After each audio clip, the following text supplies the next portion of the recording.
In this presentation, I'm going to tell you a little bit about a few artists. This is not a comprehensive look at contemporary Polish art.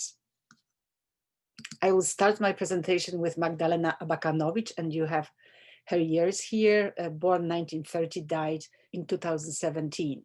I think that I can say that every respectable museum in the world has a piece by Magdalena Abakanowicz.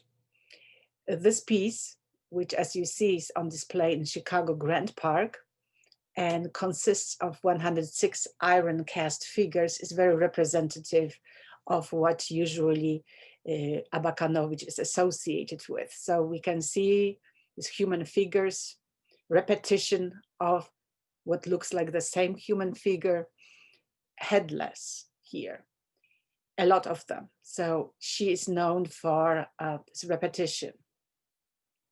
If we think about the title of the piece, and the title is Agora. So Agora is the place where people met, discussed things, very often political ideas, other ideas, sometimes have very heated arguments.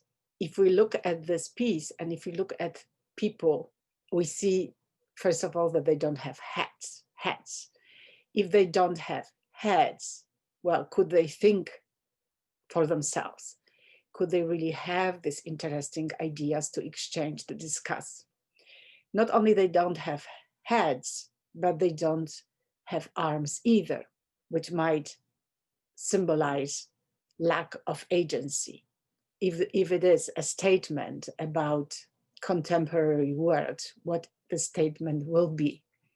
But perhaps we lost that ability to communicate, to discuss, exchange ideas, communicate with other people. Here we see Magdalena Abakanowicz among these figures she made for the piece entitled Agora. We see how they look almost the same, but at the same time, each one is slightly different. Magdalena Abakanowicz is known also for her tapestries, and that was her ticket to fame. In the 70s, she came up with a completely different way of making tapestries. Her tapestries, first of all, were three-dimensional, and traditional tapestries are usually flat, they're displayed on the wall. She used natural fibers for them, such as sisal, for instance. Some of them have these forms like this one, which could be identified as a leaf, for instance, but we could also associate it with a part of human anatomy. And Abakanowicz, being an artist very active in the 70s, she was also pushing this feminist agenda, like so many artists of that time. This round Abakan is very interesting because it doesn't happen often that the artist encourages the viewer to touch the object of the art, brush against it, smell it, or even climb inside it. And that's what the instruction attached to this piece calls for. So it is sort of like nice, safe space when you can climb it, almost a womb. As I mentioned, repetition and human figure is what most people associate Abakanowicz with. Here again, we see figures which look very similar, but when we look closer at them, we see that each one is indeed different. They have faces, but we don't see their eyes, or hardly ever, maybe a hint of eyes or nose, no arms. And no arms might signify lack of agency. They are positioned like they're ready to do something, maybe to march somewhere, but we wonder, would they have what it takes to perform some kind of important task or just to do something? This is another representation of people typical for Abakanowicz art. Sitting figures, bent down in sort of submissive position. She calls them bags. And again, if we think about them, perhaps they're deprived of freedom to think for themselves, freedom to act for themselves. When these pieces were seen and interpreted in the Western Europe, they usually were looked as certain representation of Poland under communism. They saw people deprived of freedoms and deprived of individuality. But also this piece, it could be interpreted also through another lens, and that would be people of the West, people who are also deprived of freedom. By what? By, for instance, being bombarded constantly with different advertisement, with a culture of consumerism. Are they really free? The piece has that more universal meaning. It tells us something about human condition. This is again the same bags, 80 bags. And again, we see them up close and we see how different each of them is. This piece entitled Unrecognized, Abakanowicz made in 2002. It was a piece commemorating the uprising of 1956 in Poznań, when Polish workers left factories and demonstrated in the streets for more freedom. During these protests, people were killed. The artist which you might know of is Zdzisław Beksiński, died in 2005, tragically was murdered.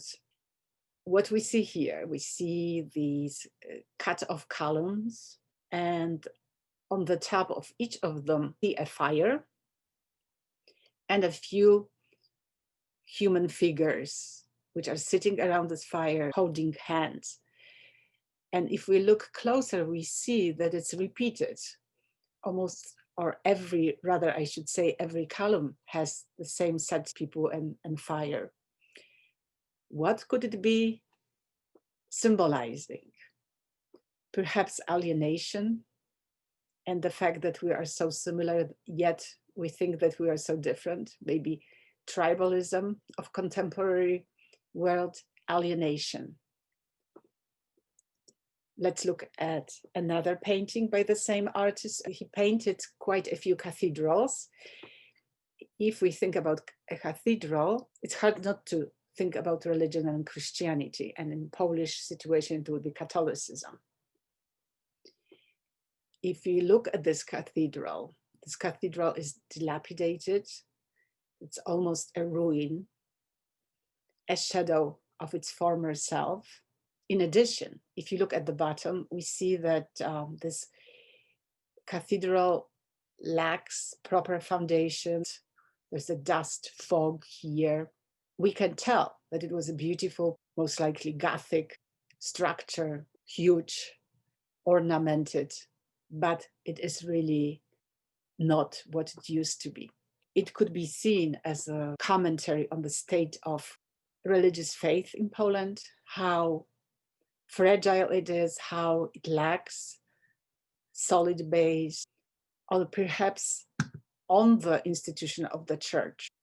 Another very interesting painting, if we look at this little figure at the bottom, and this figure is holding a torch and walking through some kind of passage tunnel. And if we think about what this figure could see and what there really is, are two different things. He or she could see very little, could see these walls, which are dark, brown, uniform, but cannot see what really or who formed these walls. And we see that these are, in fact, pillars made of people. Again, possibly interesting meaning beyond it. Maybe it is a reflection of our limitations on how important our ancestors are. We don't really see it because we are unable to see it. Beksiński is also known for these morphed hybrid forms, unsettling, eerie.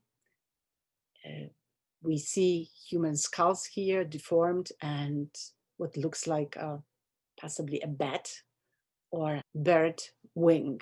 And the painting, which we can recognize as a painting of a soldier, because he has this military helmet, similar to helmets worn by German soldiers during the Second World War. When we look at the top of the painting, we see that glow, some kind of a light, which might symbolize lofty ideals such as democracy, freedom for people. And then we have reality of the war, which is death, destruction.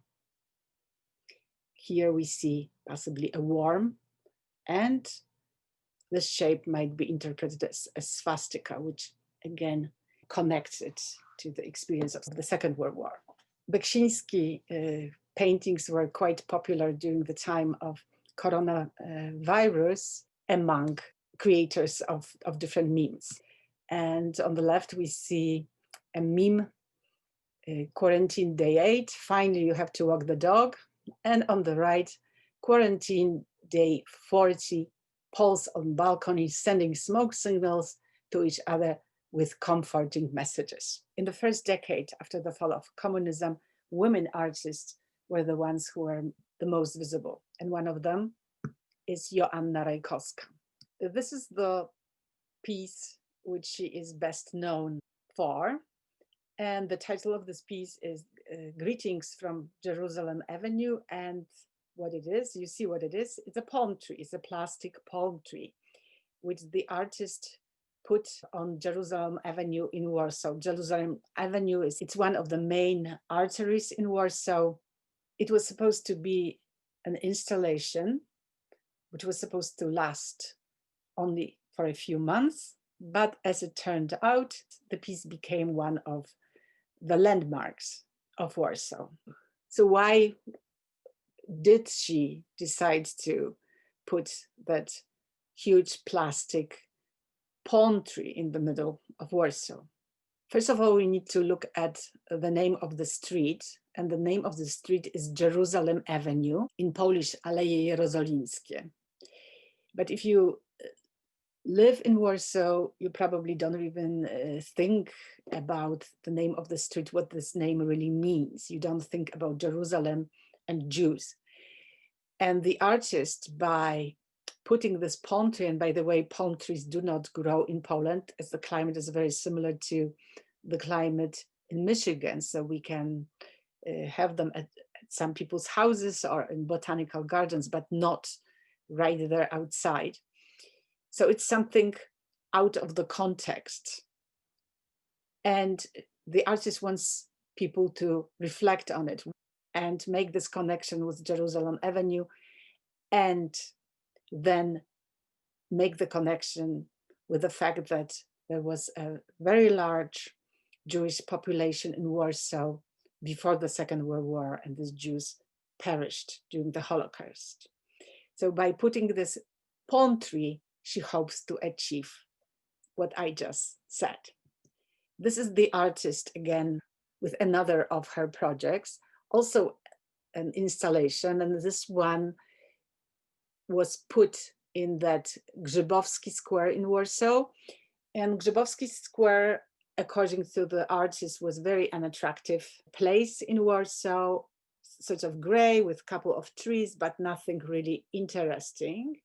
So she decided to make this installation, and what she decided to do, she decided to put that artificial pond there with plants, as you see, with also benches around it, and also with these pipes here with oxygen. So hence the title Oxygenerator. So the artist wanted to intervene in this public space and create something pretty, but also functional. This was meant to last a few months, and that was taken down after a few months. But what happened later, the city of Warsaw decided to build in the same place a permanent little park. And you see it here. The park has beautiful greenery, has water, has little waterfall, has sitting. It's a very popular place among tourists and Warsawians. And you can see here on the left a group of Jewish tourists, young students, either from Israel or United States. Another artist which I would like to bring to your attention is Julita Wójcik. And she's famous for this piece, which is a flower rainbow. A flower rainbow is made of plastic flowers, and the skeleton for this rainbow is made of metal. This piece was made in 2012, and it was her way of celebrating. And it was a year very important for Poland, because that year Poland assumed presidency of the EU. Also, the same year, Poland, together with Ukraine, hosted the Euro Soccer Games. And for her, it was supposed to be a symbol of unity, of European unity, also Corpus Christi, and equality parade also. However, this piece by radical right-wing nationalists was perceived only as a piece celebrating LGBTQ people. And because of that, they set it on fire. They set it on fire a few times, it was rebuilt, and then finally it was moved to a temporary storage. And this piece, which was supposed to bring unity, you can see how it brought the opposite. Already a few years after the fall of communism, the artists started seeing flaws in that new system, new democracy, new economic system, new capitalistic system. And they started examining this in very critical way, showing mechanism of controlling individuals, also what consumer culture does to people. Also, we see questioning of taboos, exposing some hidden intentions in this art. And among these artists which belong to that group of artists are Katarzyna Kozyra, Alicja Żebrowska, Dorota Nieznalska. So we have three women, as well as Zbigniew Libera and Artur Żmijewski, and of course many others. This is Zbigniew Libera, known for his video work, for his big photograph showed on buildings, but most of all for this piece, Lego concentration camp, which he created in 1996. There were 7 boxes of Lego pieces, which had these pieces which allowed somebody to build a concentration camp. They were not meant to be sold. They were just exhibited at museums. And you see here the packaging. Here you see what could be built with the pieces. So you see the barracks, you see the watchtowers, electric wires, you see prisoners and guards. It was a very controversial piece. Some people accused Libera of trying to create a scandal and get attention and get proverbial 5 minutes of fame. Others found deep meaning in this piece. What Libera wanted to achieve by creating such a piece. So Lego is something very familiar to all of us, something innocent. But what he is trying to tell us is that when we think about concentration camps, about people who work there, people who build them, people who were guarded there, we think about all of these people as evil. And we are not evil people, we are completely different people. But he's trying to tell us here that all of this work needed for these concentration camps to be what they were was performed by regular people like us. And evil is sometimes perceived as something demonic, but it is not. It's quite banal most of the time. It is, in a way, a warning that this evil might be in all of us, and we have to watch out. Another artist, which also belongs to that movement of critical art, is Katarzyna Kozyra, born in 1963, and we see a list of some of her art pieces. The last 2, Women's Bathhouse and Men's Bathhouse, are video recordings of women and men in bathhouses in Hungary, in Budapest. And it's a commentary on how women and men behave when they are around each other, when they're nude. This is the piece which she made as her diploma piece. And well, you can think nothing to it for animals, one on the top of another. You might think that they're made of plastic, but they're not. These were actual animals. This is taxidermy. And not only that, but she, the artist herself, selected the horse. She went to a slaughterhouse and selected the horse which was killed, and she was there when the horse was killed. It was a horrifying experience for her, but she thought that she needs to experience it. She also made a video of that. And the piece is supposed to make us reflect on how arbitrary it is what animals we choose to be our companions, to sit with us on the couch, to be our pets, and which animals we slaughter and eat. And we know, for instance, dogs are not eaten in this culture, either in Poland or in America, but there are cultures which eat dogs. Horse meat is quite popular in France, for instance, and other European countries. It's a taboo here to eat horse meat, as far as I know. So this is the commentary about animals. Another of her pieces, Blood Ties, was created during the war in Yugoslavia, comments on fragility of human during these brutal conflicts, armed conflicts.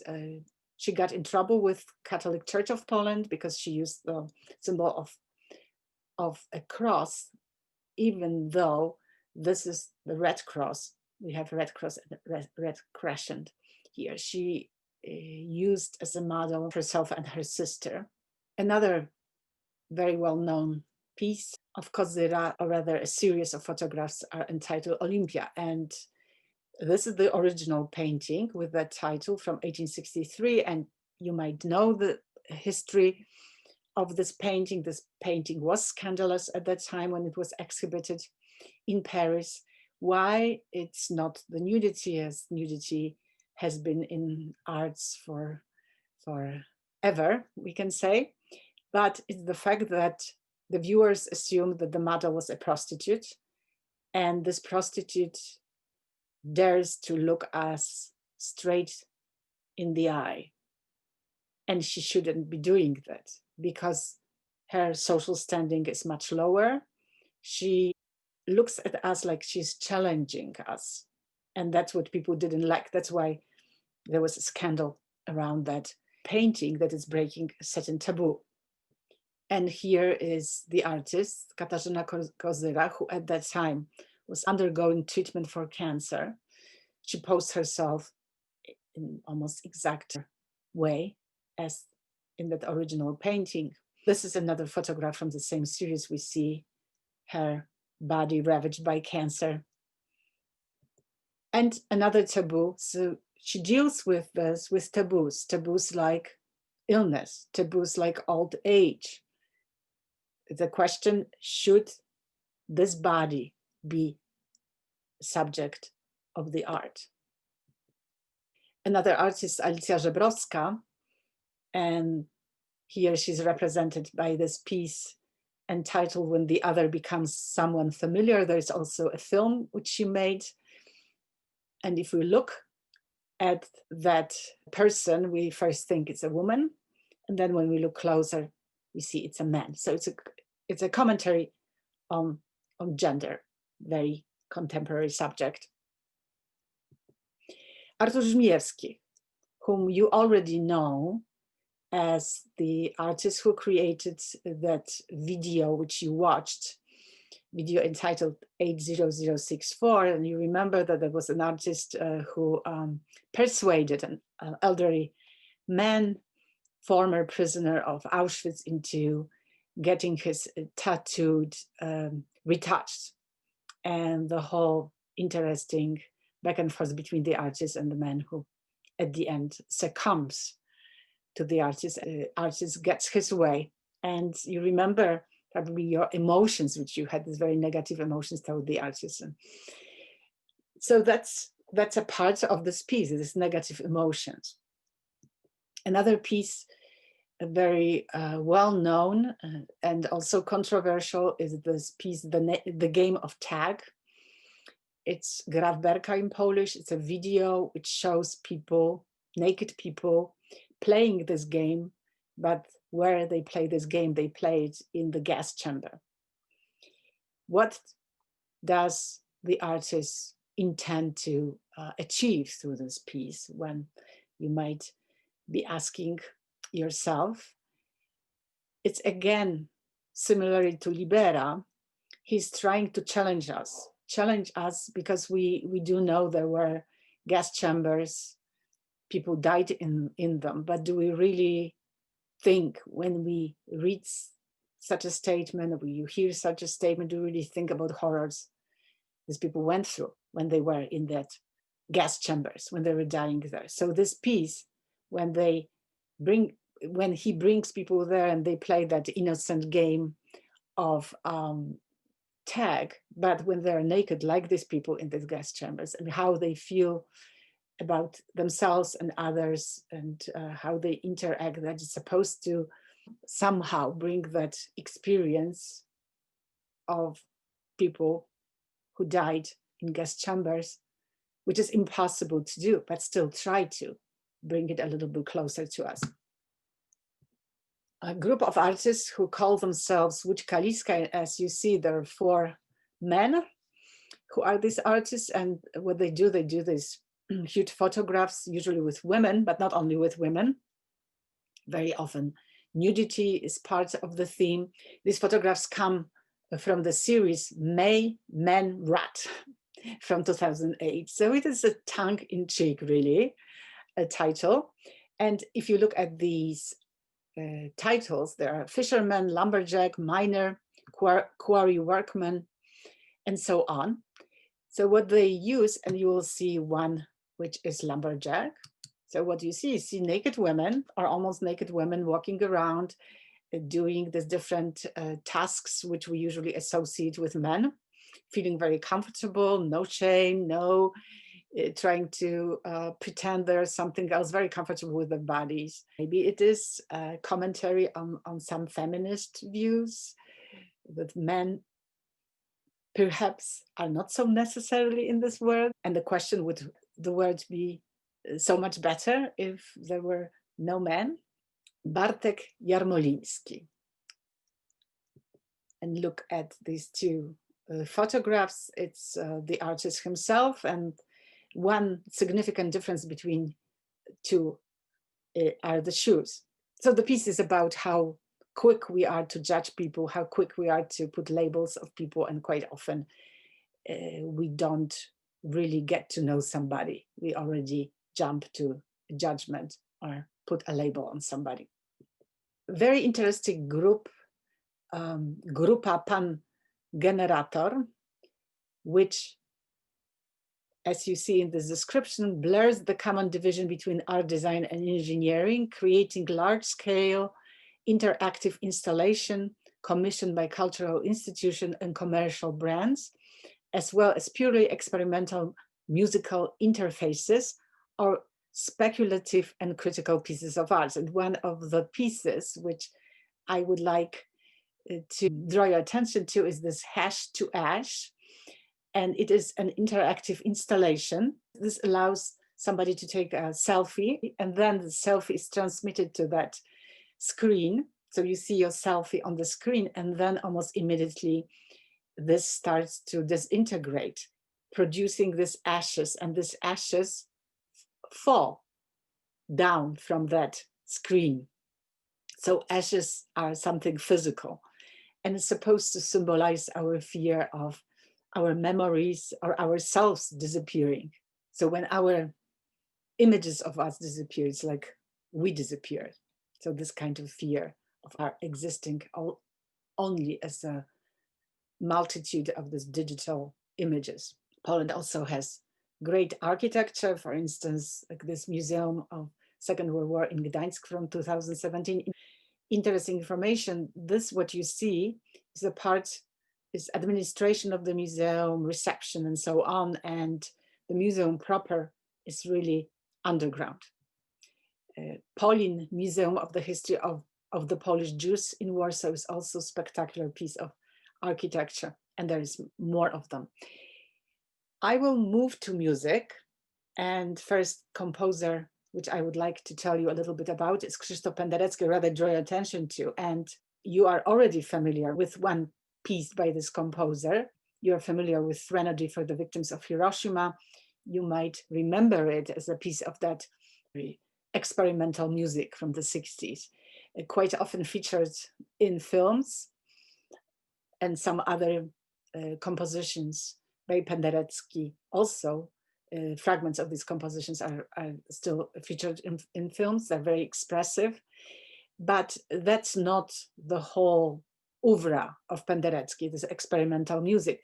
Later on in his life, he was inspired, for instance, by Christian Orthodox church music, very well known in the world,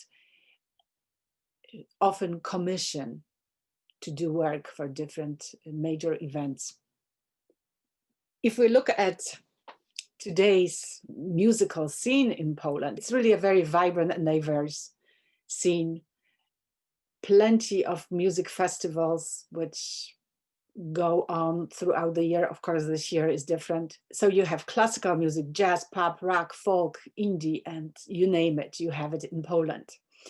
Some famous opera stars come from Poland, such as Aleksandra Kurzak, soprano, or Mariusz Kwiecień, baritone, recently retired, tenor Piotr Beczała, or countertenor, who is becoming more and more popular, Jakub Józef Orliński. There are world famous conductors which come from Poland.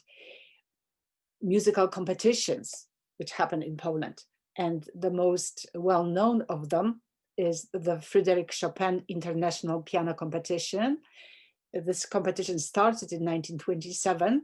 It's held in Warsaw every 5 years. Most often these competitions recently are won by pianists from Korea, Japan, or Russia, not so often by Polish pianists. So it was really a cause for celebration when the Polish pianist Rafał Blechacz won the competition. And even well-known death metal bands such as Vader, established in 1983, still Poland under communism, or Behemoth, which performed not once in Detroit, last time in 2018. This is Behemoth. Now I would like to play excerpts from performances of Aleksandra Kurzak, a soprano, countertenor Jakub Józef Orliński, and a pianist Rafał Blechacz.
Przeboje, wstydź się, wstydź.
And I would like to finish this presentation with sampling some disco polo for you.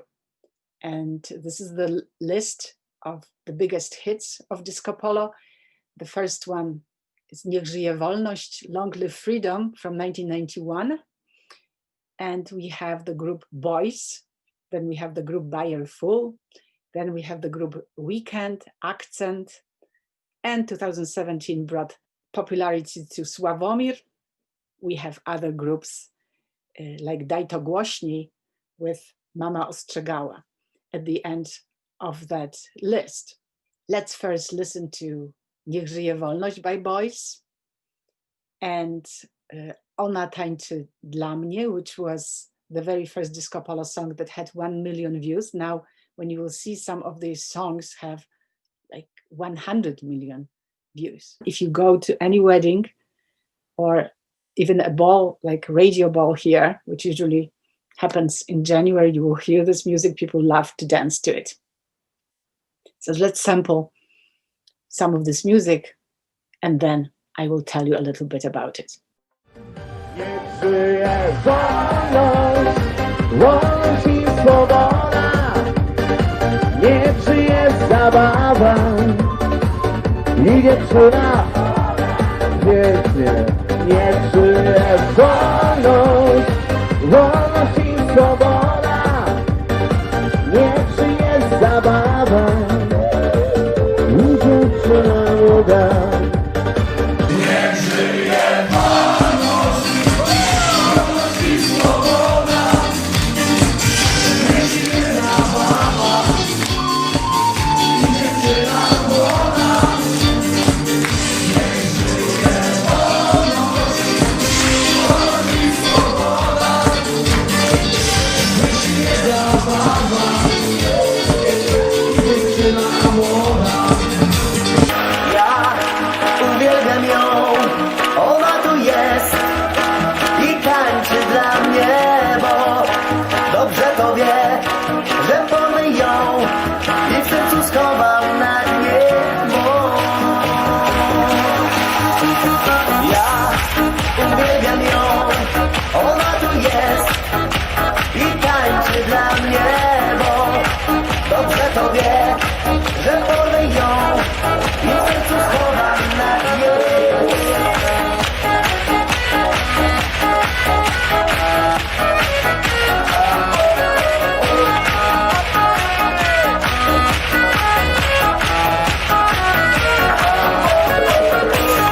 So it started as a genre associated with provincial Poland, rural areas, very unrefined, and still is considered as very simplistic, unrefined, really catering to this kind of tastes, a taste of people less educated. It's quite often synonymous with bad taste and kitschy. First, it was played at barns and firehouses by amateur musicians, at discos, but it was getting more and more popularity, at the same time very much criticized by the elites.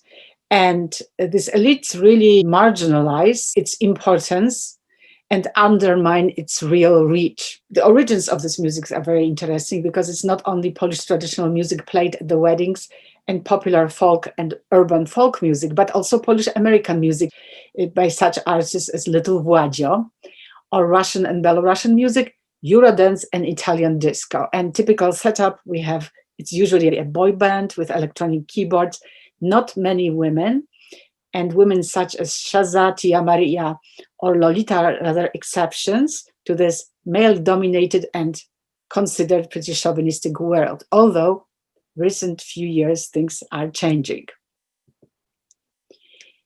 And this is a lot of information about importance of this music and how from the niche music, it has been recognized as a part of dominant culture, and in addition is favored by the current political establishment, which sees it in it homegrown folksy music. There is even a Disco Polo channel on Polish TV, which exists since 2014, and Disco Polo stars are frequent guests on popular talk shows. Some festivals, like student festivals, which are called Juvenalia, these are festivals which happen yearly, usually well known for indie music. Now they also include Disco Polo, recognizing that some people love to dance to it and have fun. And it is still considered kitschy, but it's acceptable. It's not considered uncool, which in Polish we say żenada or obciach, but it somehow doesn't clash anymore with this postmodern eclectic aesthetics. It's okay to like it, to like that and some obscure indie band too. In recent years, it became more, lyrics became more racy, with more explicit sex motifs. Still hardly any women at the top, although the groups like Top Girls, established in 2016, which by the way were supposed to be called Topless Girls, is one of the exceptions. And there are other groups who also try to become popular, but it's still dominated by men.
And that is the very end of my presentation.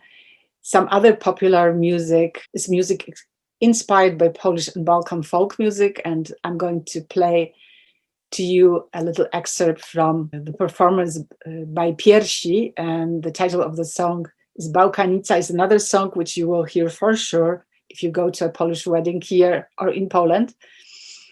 And that will be from the performance at the 2014 Przystanek Woodstock Festival, and that the festival which you read about at the very beginning of the semester, because this festival it's like the largest festival, very popular not only among Poles, but a lot of people from all over Europe come to this festival. Now it's called Pole and Rock Festival. And also from the two performances by Agnieszka Chylińska, a great rock and roll artist, first in 2009 when she was very young, and this song was her ticket to fame, and performance by her, or rather by the audience, at the festival in 2019.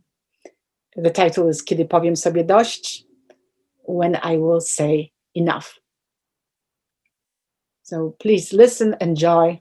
I'm going my way out. Będzie!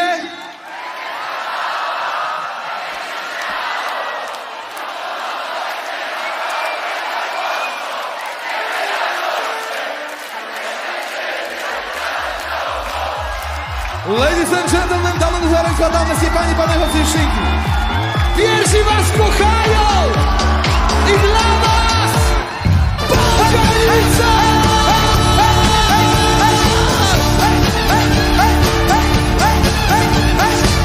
Bałkańska w żyłach płynie krew, kobiety, wino, taniec, śpiew. Zasady proste w życiu masz. Nie rób drugiemu tego, czego ty nie chcesz sam. Rośnij w górę!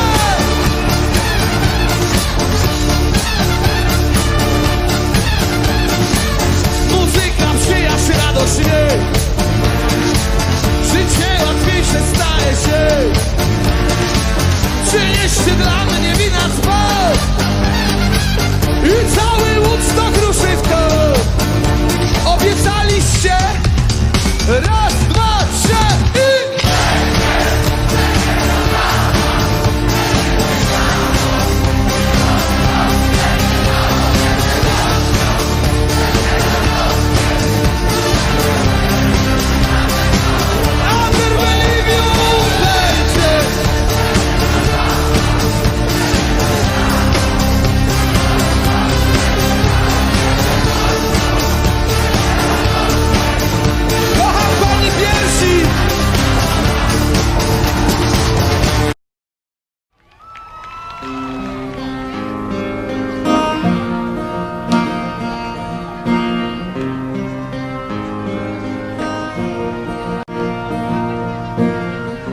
Kiedy powiem sobie dość, a ja wiem, że to już niedługo.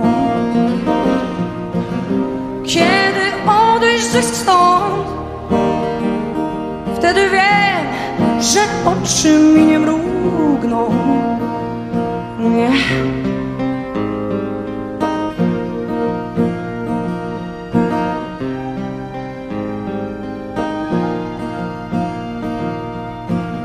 Odejdę cicho, bo tak chcę. Ja wiem, że będę wtedy sama.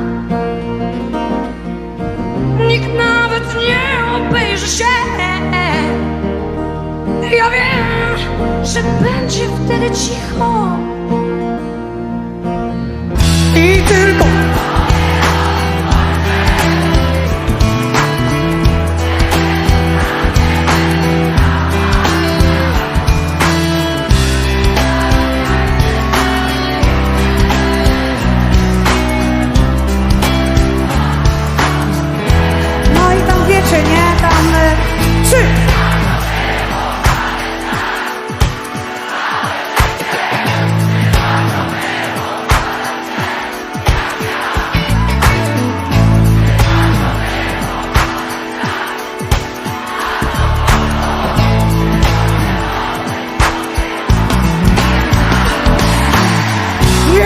żałować. Przepraszam, że się wtrąciłam, no.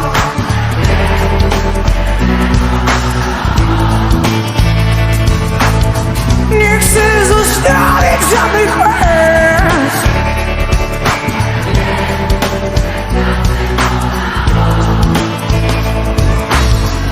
Uśmiechnę się, całuję się.